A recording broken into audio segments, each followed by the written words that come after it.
अस्सलाम वालेकुम। उम्मीद है आप सबके रोजे बहुत अच्छे से गुजरे होंगे, फैमिली के साथ सुकून से गुजरे होंगे। अब वक्त आया है ईद का, जो रब की तरफ से गिफ्ट रहती है। लॉकडाउन का ज़माना है, कोरोना वायरस का ज़माना है, भीड़ इकट्ठा करने को मना किया गया है, तो आप ईद की नमाज घर में पढ़ सकते हैं। ये बहुत ही एक्स्ट्रा ऑर्डिनरी सर्कमस्टांसिस है इस वजह से, लेकिन आप ईद की नमाज ना छोड़ें और घर में पढ़ें।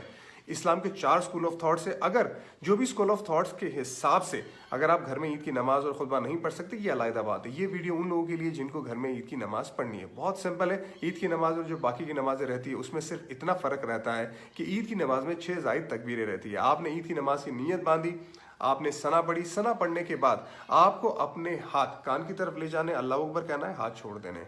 कान की तरफ ले जाना है, अल्लाह अकबर कहना है, हाथ छोड़ देने। कान की तरफ ले जाना है, अल्लाह अकबर कहना है, और फिर आप अपने हाथ बांध दीजिए। और उसके बाद अलहम्दुलिल्लाह की सूरत पढ़े, एक और सूरह पढ़ के रुकू में जाए। रुकू में जाने के बाद जिस तरह से आप सजदे में जाते हैं, जिस तरह से पहली रकात ख़त्म करते हैं, बिल्कुल उसी तरह से ख़त्म करें। उसके बाद जब आप दूसरी रकात में खड़े हो जाते तो पहले से ही आप अपने हाथ बांध देंगे। अलहम्दुलिल्लाह की सूरह पढ़ेंगे, उसके बाद दूसरी सूरह पढ़ेंगे, चाहे वो कुल की सूरह क्यों ना आती हो। उसके बाद आप अपने हाथ कान की तरफ ले जाके अल्लाह अकबर कहेंगे, हाथ छोड़ देंगे, अल्लाह अकबर कहेंगे, हाथ छोड़ देंगे, अल्लाह अकबर कहेंगे, हाथ छोड़ देंगे।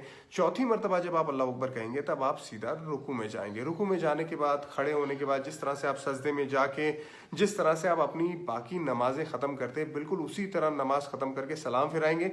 ये आपकी ईद की नमाज हो गई। उसके बाद खुतबे की बात आती है। देखिए, खुतबा जुमा की नमाज में नमाज से पहले होता है और ईद की नमाज में नमाज के बाद होता है। बहुत सिंपल, अगर आपको खुतबा पढ़ना है तो बहुत सिंपल मैं खुतबा आपको बताऊंगा। आप खड़े हो जाए, उसके बाद आप तकबीर पढ़े, अल्लाहु अकबर, ला इलाहा इल्लल्लाहु वल्लाहु अकबर वलिल्लाहिल हम्द। ये पढ़ लिया आपने, उसके बाद अलहम्दुलिल्लाह की सूरत पढ़ी, उसके बाद आप बैठ गए। ये आपका पहला खुतबा ख़त्म। थोड़ी देर के बाद आप खड़े हो जाइए, उसके बाद फिर तकबीर पढ़े, अल्लाहु अकबर। उसके बाद आप कोई भी एक दुरूद शरीफ, जो भी दुरूद शरीफ आपको आता है वो पढ़े। उसके बाद रब्बना आतिना फिद दुनिया हसनतम व फिल आखिरति हसनतम व क़िना अज़ाबन्नार पढ़े। ये आपका दूसरा खुतबा भी हो गया। इसी तरह से आप ईद की नमाज भी घर में पढ़ सकते हो और खुतबा भी, और सवाब भी पूरी तरह से कमा सकते हैं। ईद मुबारक आप सबको।